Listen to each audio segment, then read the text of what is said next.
नमस्कार दोस्तों, आप सुन रहे हैं मुंशी प्रेमचंद द्वारा लिखित एक लघु कथा दो बैलों की कथा। आइए सुनते हैं। जानवरों में गधा सबसे ज्यादा बुद्धिहीन समझा जाता है। हम जब किसी आदमी को पल्ले दर्जे का बेवकूफ कहना चाहते हैं तो उसे गधा कहते हैं। गधा सचमुच बेवकूफ है या उसके सीधेपन, उसकी निरापद सहिष्णुता ने उसे पदवी दे दी है, इसका निश्चय नहीं किया जा सकता। गाय सींग मारती है, ब्याई हुई गाय तो अनायास ही सींगनी का रूप धारण कर लेती है। कुत्ता भी बहुत गरीब जानवर है, लेकिन कभी कभी उसे भी क्रोध आ ही जाता है, किंतु गधे को कभी क्रोध करते नहीं सुना न देखा। जितना चाहे गरीब को मारो, चाहे जैसी खराब सड़ी हुई घास सामने डाल दो, उसके चेहरे पर कभी असंतोष की छाया भी न दिखाई देगी। बैसाख में चाहे एक आध बार कुलेल कर लेता हो, पर हमने तो उसे कभी खुश होते नहीं देखा। उसके चेहरे पर एक स्थायी विषाद स्थायी रूप से छाया रहता है। सुख, दुख, हानि, लाभ किसी भी दिशा में उसे बदलते नहीं देखा। ऋषियों मुनियों के जितने गुण हैं वे सभी उसमें पराकाष्ठा को पहुंच गए हैं, पर आदमी उसे बेवकूफ कहता है। सद्गुणों का इतना अनादर कहीं न देखा। कदाचित सीधापन इंसान संसार के लिए उपयुक्त नहीं है। देखिए ना, भारतवासियों की अफ्रीका में क्यों दुर्दशा हो रही है, क्यों अमेरिका में उन्हें घुसने नहीं दिया जाता। बेचारे शराब नहीं पीते, 4 पैसे कुसमय के लिए बचाकर रखते हैं, जी तोड़कर काम करते हैं, किसी से लड़ाई झगड़ा नहीं करते। 4 बातें सुनकर गम खा जाते हैं, फिर भी बदनाम है। कहा जाता है वो जीवन के आदर्श को नीचा करते हैं। अगर वे भी ईंट का जवाब पत्थर से देना सीख जाते तो शायद सभ्य कहलाने लगते। जापान की मिसाल सामने है। एक ही विजय ने उसे संसार की सभ्य जातियों में गण्य बना दिया। लेकिन गधे का एक छोटा भाई और भी है जो उससे कम ही गधा है, और वो है बैल। जिस अर्थ में हम गधा का प्रयोग करते हैं, कुछ उसी से मिलते जुलते अर्थ में बछिया के ताऊ का भी प्रयोग करते हैं। कुछ लोग बैल को शायद बेवकूफों में सर्वश्रेष्ठ कहेंगे, मगर हमारा विचार ऐसा नहीं है। बैल कभी कभी मारता भी है, कभी कभी अड़ियल बैल भी देखने में आता है, और भी कई रीतियों से अपना असंतोष प्रकट कर देता है। अतएव उसका स्थान गधे से नीचा है।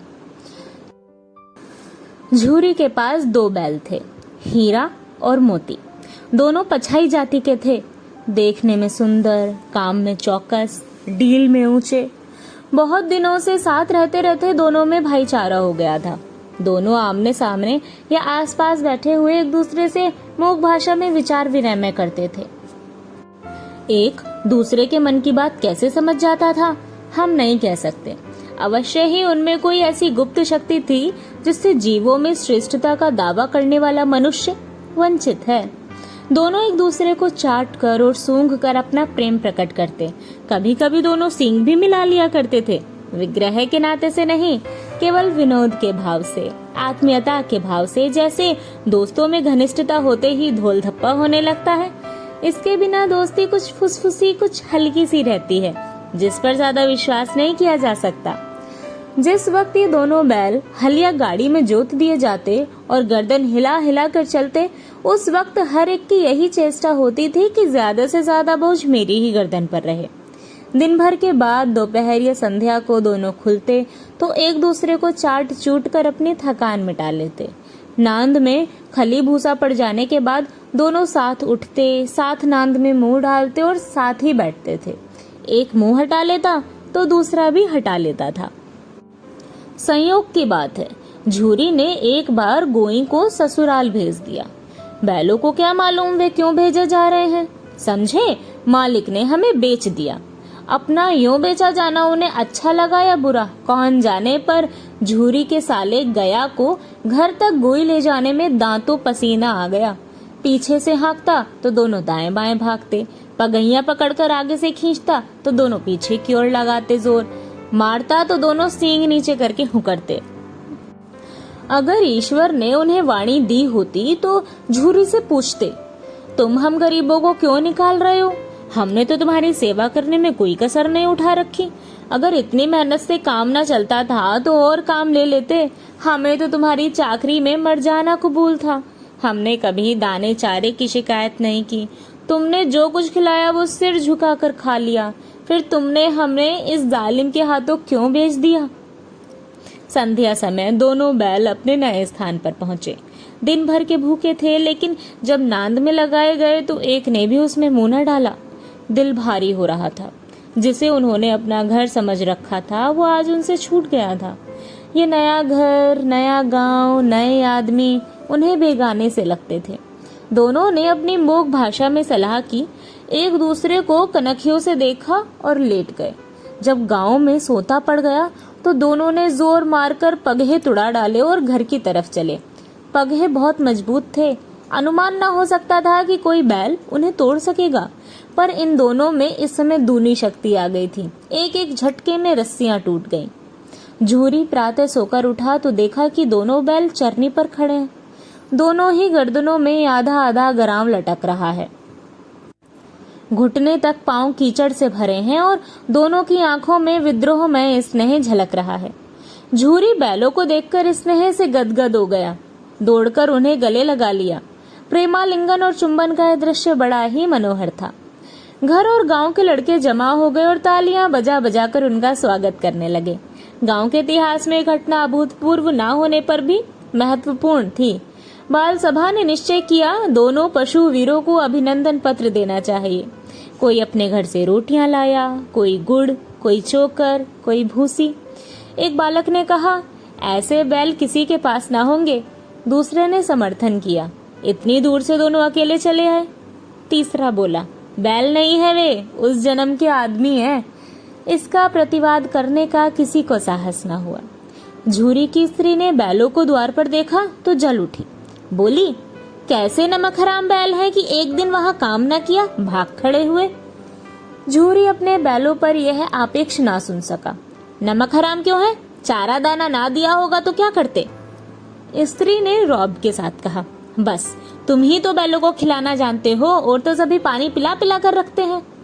झूरी ने चिढ़ाया, चारा मिलता तो क्यों भागते? स्त्री चिढ़ी, भागे इसलिए कि वे लोग तुम जैसे बुद्धुओं की तरह बैलों को सहलाते नहीं, खिलाते हैं तो रगड़कर जोतते भी हैं। ये दोनों ठहरे कामचोर, भाग निकले। अब देखूं कहां से खली और चोकर मिलता है। सूखे भूसे की सिवा कुछ ना दूंगी, खाएं चाहे मरे। वही हुआ। मजूर को बड़ी ताकीद कर दी गई कि बैलों को खाली सूखा भूसा दिया जाए।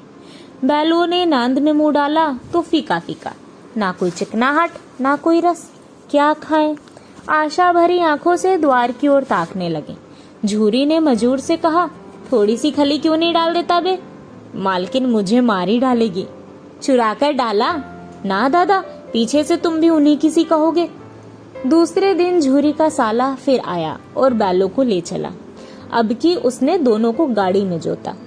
2-4 बार मोती ने गाड़ी को सड़क की खाई में गिराना चाहा, पर हीरा ने संभाल लिया। वो ज्यादा सहनशील था।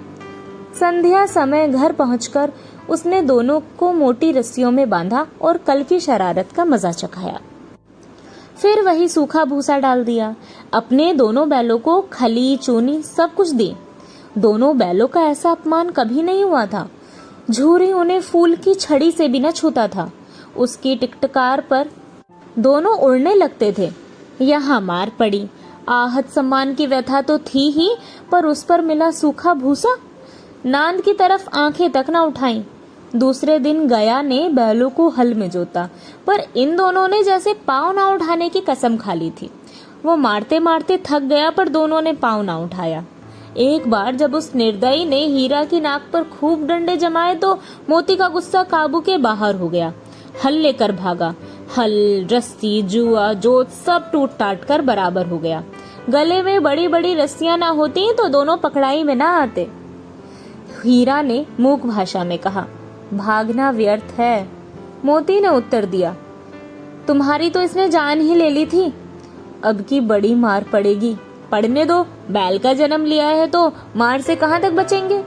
गया 2 आदमियों के साथ दौड़ा आ रहा है। दोनों के हाथों में लाठियां हैं। मोती बोला, कहो तो दिखा दूं कुछ मजा मैं भी। लाठी लेकर आ रहा है। हीरा ने समझाया, नहीं भाई, खड़े हो जाओ। मुझे मारेगा तो मैं भी 1-2 को गिरा दूंगा। नहीं, हमारी जाति का ये धर्म नहीं है। मोती दिल में ऐंठ कर रह गया।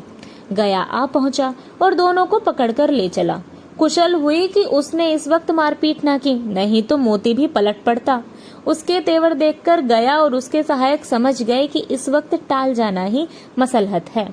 आज दोनों के सामने फिर वही सूखा भूसा लाया गया। दोनों चुपचाप खड़े रहे। घर के लोग भोजन करने लगे।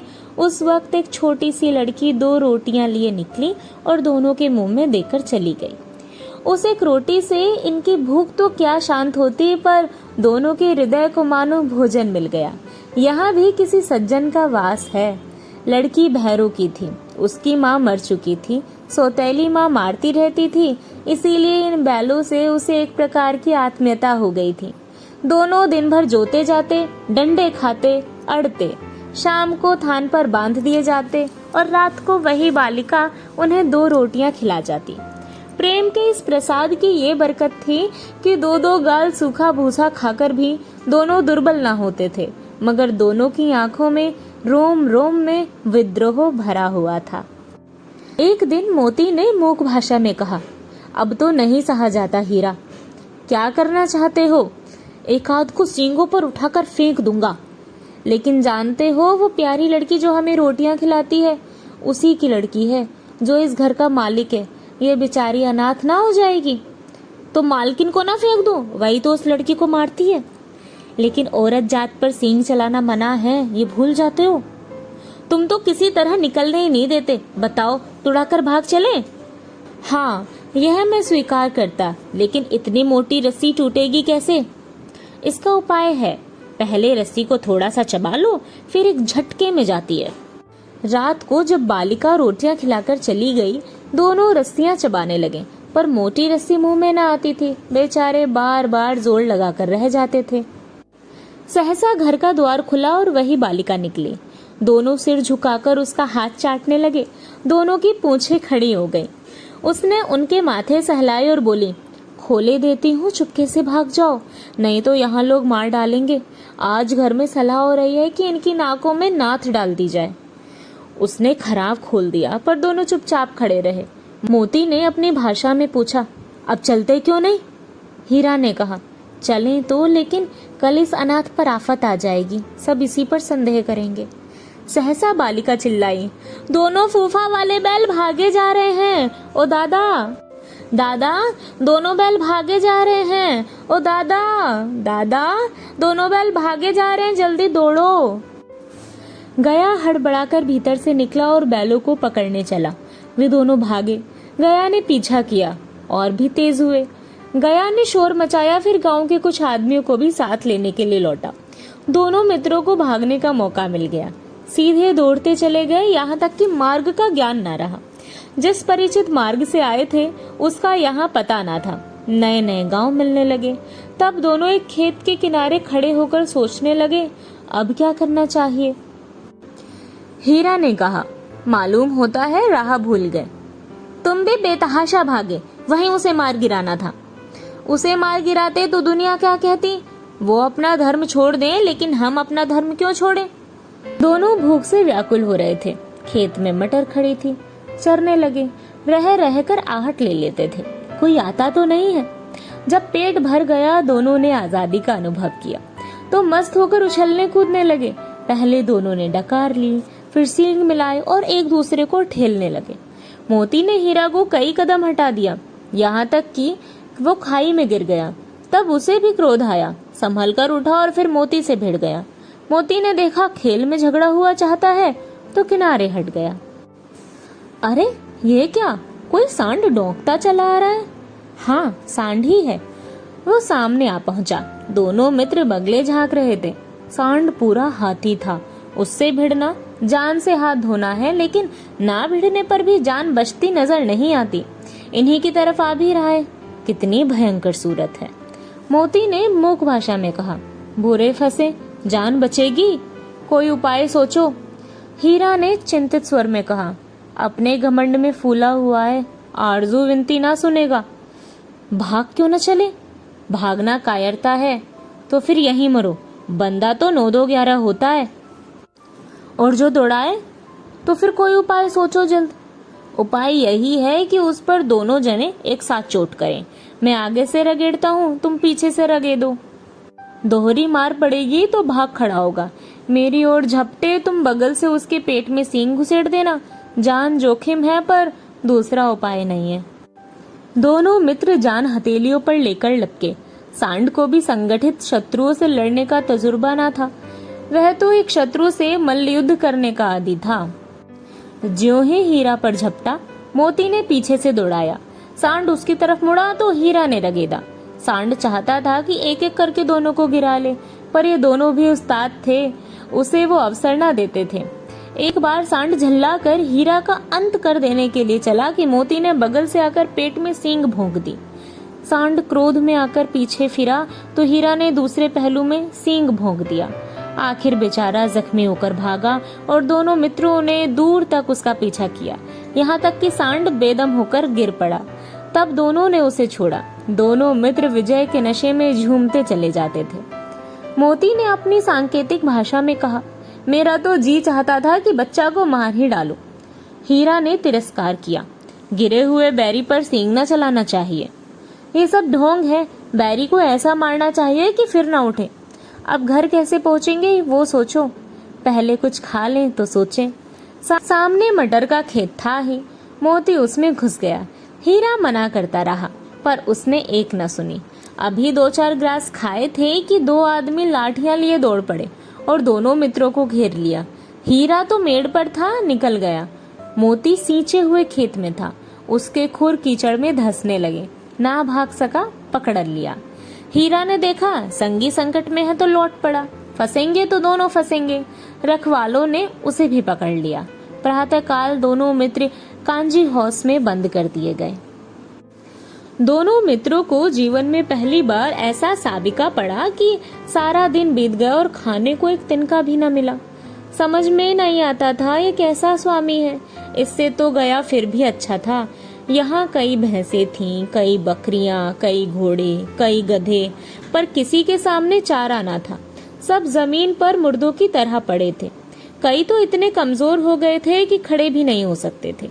सारा दिन दोनों मित्र फाटक की ओर टकटकी लगाए ताकते रहे, पर कोई चारा लेकर आता ना दिखाई दिया। तब दोनों ने दीवार की नमकीन मिट्टी चाटनी शुरू की, पर इससे क्या तृप्ति होती। रात को भी जब कुछ भोजन न मिला तो हीरा के दिल में विद्रोह की ज्वाला दहक उठी। मोती से बोला, अब तो नहीं रहा जाता मोती। मोती ने सिर लटकाए हुए जवाब दिया, मुझे तो मालूम होता है प्राण निकल रहे हैं। इतनी जल्द हिम्मत ना हारो भाई, यहाँ से भागने का कोई उपाय निकालना चाहिए। आओ दीवार तोड़ डालें। मुझसे तो अब कुछ नहीं होगा। बस इसी बूते पर अकड़ते थे, सारी अकड़ निकल गई। बाड़े की दीवार कच्ची थी, हीरा मजबूत तो था ही। अपने नुकीले सींग दीवार में गड़ा दिए और जोर मारा तो मिट्टी का एक चिप्पड़ निकल आया। फिर तो उसका साहस बढ़ा। उसने दौड़ दौड़ कर दीवार पर चोटें की और हर चोट में थोड़ी थोड़ी मिट्टी गिराने लगा। उसी समय कांजी हाउस का चौकीदार लालटेन लेकर जानवरों की हाजिरी लेने निकला। हीरा का उजापन देखकर उसने उसे कई डंडे रसीद दिए और मोटी सी रस्सी से बांध दिया। मोती ने पड़े पड़े कहा, आखिर मार खाई, क्या मिला? अपने बूते भर जोर तो मार दिया। ऐसा जोर मारना किस काम का कि और बंधन में पड़ गए? जोर तो मारता ही जाऊंगा, चाहे कितने ही बंधन पड़ते जाएं। जान से हाथ धोना पड़ेगा, कुछ परवाह नहीं, यूं भी मरना ही है। सोचो दीवार खुद जाती तो कितनी जानें बच जाती। इतने भाई यहाँ बंद हैं, किसी के देह में जान नहीं है। 2-4 दिन और यही हाल रहा तो सब मर जाएंगे। हाँ ये बात तो है। अच्छा तो ला, फिर मैं भी जोर लगाता हूँ। मोती ने भी दीवार में उसी जगह सींग मारा। थोड़ी सी मिट्टी गिरी तो हिम्मत और बढ़ी। फिर तो वो दीवार में सींग लगाकर इस तरह जोर करने लगा मानो किसी प्रतिद्वंदी से लड़ रहा है। आखिर कोई 2 घंटे की जोर आजमाई के बाद दीवार ऊपर से लगभग 1 हाथ गिर गई। उसने दूनी शक्ति से दूसरा धक्का मारा तो आधी दीवार गिर पड़ी। दीवार का गिरना था कि अधमेरे से पड़े हुए सभी जानवर चेत उठे। तीनों घोड़ियां सरपट भाग निकली, फिर बकरियां निकली, इसके बाद भैंसें भी खिसक गईं, पर गधे अभी तक ज्यों के त्यों खड़े थे। हीरा ने पूछा, तुम दोनों क्यों नहीं भाग जाते? एक गधे ने कहा, जो कहीं फिर पकड़ लिए जाएं। तो क्या हरज है, अभी तो भागने का अवसर है। हमें तो डर लगता है, हम यहीं पड़े रहेंगे। आधी रात से ऊपर जा चुकी थी। दोनों गधे अभी तक खड़े सोच रहे थे कि भागे या ना भागे। मोती अपने मित्र की रस्सी तोड़ने में लगा हुआ था। जब वो हार गया तो हीरा ने कहा, तुम जाओ, मुझे यहीं पड़ा रहने दो, शायद कहीं भेंट हो जाए। मोती ने आंखों में आंसू लाकर कहा, तुम मुझे इतना स्वार्थी समझते हो हीरा? हम और तुम इतने दिनों तक एक साथ रहे हैं, आज तुम विपत्ति में पड़ गए तो मैं तुम्हें छोड़कर अलग हो जाऊं? हीरा ने कहा, बहुत मार पड़ेगी, लोग समझ जाएंगे यह तुम्हारी शरारत है। मोती गर्व से बोला, जिस अपराध के लिए तुम्हारे गले में बंधन पड़ा, उसके लिए अगर मुझ पर मार पड़े तो क्या चिंता? इतना तो हो ही गया कि 9-10 प्राणियों की जान बच गई, वे सब तो आशीर्वाद देंगे। ये कहते हुए मोती ने दोनों गधों को सींगों से मार मार कर बाड़े से बाहर निकाला। तब अपने बंधु के पास आकर सो रहा। भोर होते ही मुंशी और चौकीदार तथा अन्य कर्मचारियों में कैसी खलबली मची, इसके लिखने की जरूरत नहीं। बस इतना ही काफी है कि मोती की खूब मरम्मत हुई और उसे भी मोटी रस्सी से बांध दिया। 1 सप्ताह तक दोनों मित्र बंधे पड़े रहे।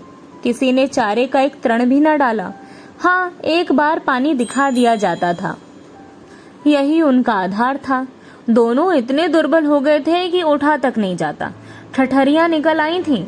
एक दिन बाड़े के सामने डुग्गी बजने लगी और दोपहर होते होते वहां 50-60 आदमी जमा हो गए। तब दोनों मित्र निकाले गए और उनकी देखभाल होने लगी। लोग आ आकर उनकी सूरत देखते और मन फीका करके चले जाते। ऐसे मृतक बैलों का कौन खरीदार होता? सहसा एक डड़ियल आदमी, जिसकी आंखें लाल थीं और मुद्रा अत्यंत कठोर, आया और दोनों मित्रों के कूल्हों में उंगली गोद कर मुंशी जी से बातें करने लगा। उसका चेहरा देखकर अंतर्ज्ञान से दोनों मित्रों के दिल कांप उठे। वो कौन है और उन्हें क्यों टटोल रहा है, इस विषय में उन्हें कोई संदेह न हुआ। दोनों ने एक दूसरे को भीत नेत्रों से देखा और सिर झुका लिया। हीरा ने कहा, गया के घर से नाहक भागे, अब जान ना बचेगी। मोती ने अश्रद्धा के भाव से उत्तर दिया, कहते हैं भगवान सबके ऊपर दया करते हैं, उन्हें हमारे ऊपर क्यों दया नहीं आती? भगवान के लिए हमारा जीना मरना दोनों बराबर है। चलो अच्छा ही है, कुछ दिन उसके पास तो रहेंगे। एक बार उस भगवान ने उस लड़की के रूप में हमें बचाया था, क्या अब ना बचाएंगे? यह आदमी छुरी चलाएगा, देख लेना। तो क्या चिंता है, मांस, खाल, सींग, हड्डी सब किसी के काम आ जाएगा। नीलाम हो जाने के बाद दोनों मित्र उस दड़ियल के साथ चले। दोनों की बोटी बोटी कांप रही थी। बेचारे पांव तक न उठा सकते थे, पर भय के मारे गिरते पड़ते भागे जाते थे, क्योंकि वे जरा भी चाल धीमी हो जाने पर डंडा जमा देता था। राह में गाय बैलों का एक रेवड़ हरे भरे हार में चढ़ता नजर आया। सभी जानवर प्रसन्न थे, चिकने चपल। कोई उछलता था, कोई आनंद से बैठा पागुर करता था। कितना सुखी जीवन था इनका, पर कितने स्वार्थी हैं सब। किसी को चिंता नहीं कि उनके 2 भाई बाधिक के हाथ पड़े कैसे दुखी हैं। सहसा दोनों को ऐसा मालूम हुआ कि परिचित रहा है। हाँ, इसी रास्ते से गया उन्हें ले गया था। वही खेत, वही बाग, वही गांव मिलने लगे। प्रति क्षण उनकी चाल तेज होने लगी। सारी थकान, सारी दुर्बलता गायब हो गई। ये लो, अपना ही हार आ गया। इसी कुएं पर हम पुर चलाने आया करते थे, यही कुआं है। मोती ने कहा, हमारा घर नगीच आ गया है। हीरा बोला, भगवान की दया है, मैं तो अब घर भागता हूँ। ये जाने देगा, इसे मार गिराता हूँ। नहीं नहीं, दौड़कर थान पर चलो, वहां से हम आगे ना जाएंगे। दोनों उन्मत्त होकर बछड़ों की भांति कुलेले करते हुए घर की ओर दौड़े। वो हमारा ध्यान है। दोनों दौड़कर अपने धान पर आए और खड़े हो गए। दड़ियल भी पीछे पीछे दौड़ा चला आता था। झूरी द्वार पर बैठा धूप खा रहा था। बैलों को देखते ही दौड़ा और उन्हें बारी बारी से गले लगाने लगा। मित्रों की आंखों में आनंद के आंसू बहने लगे। एक झूरी का हाथ चाट रहा था। दड़ियल ने जाकर बैलों की रस्सियां पकड़ ली। झूरी ने कहा, मेरे बैल हैं। तुम्हारे बैल कैसे? मैं मवेशी खाने से नीलाम लिए आता हूँ। मैं तो समझता हूँ चुराए लिए आते हो। चुपके से चले जाओ। मेरे बैल हैं, मैं बेचूंगा तो बिकेंगे। किसी को मेरे बैल नीलाम करने का क्या अख्तियार है? जाकर थाने में रपट कर दूंगा। मेरे बैल हैं, इसका सबूत है कि ये मेरे द्वार पर खड़े हैं। दड़ियल झल्लाकर बैलों को जबरदस्ती पकड़ ले जाने के लिए बढ़ा, उसी वक्त मोती ने सींग चलाया। दड़ियल पीछे हटा। मोती ने पीछा किया, दड़ियल भागा। मोती पीछे दौड़ा। गांव के बाहर निकल जाने पर वो रुका, पर खड़ा दड़ियल का रास्ता देख रहा था। दड़ियल दूर खड़ा धमकियां दे रहा था, गालियां निकाल रहा था, पत्थर फेंक रहा था, और मोती विजयी शूर की भांति उसका रास्ता रोके खड़ा था। गांव के लोग ये तमाशा देखते थे और हंसते थे। जब दड़ियल हार कर चला गया तो मोती अकड़ता हुआ लौटा। हीरा ने कहा, मैं डर रहा था कि कहीं तुम गुस्से में आकर मार न बैठो। अगर वो मुझे पकड़ता तो मैं बेमारे ना छोड़ता। अब ना आएगा तो दूर से ही खबर लूंगा, देखूं कैसे ले जाता है। जो गोली मरवा दे मर जाऊंगा, पर उसके काम तो ना आऊंगा। हमारी जान तो कोई जान नहीं समझता, इसीलिए कि हम इतने सीधे हैं। जरा देर में नांदों में खली, भूसा, चोकर और दाना भर दिया गया और दोनों मित्र खाने लगे। झूरी खड़ा दोनों को सहला रहा था और 20 लड़के तमाशा देख रहे थे। सारे गांव में उछाह सा मालूम होता था। उसी समय मालकिन ने आकर दोनों के माथे चूम लिए। कहानी समाप्त।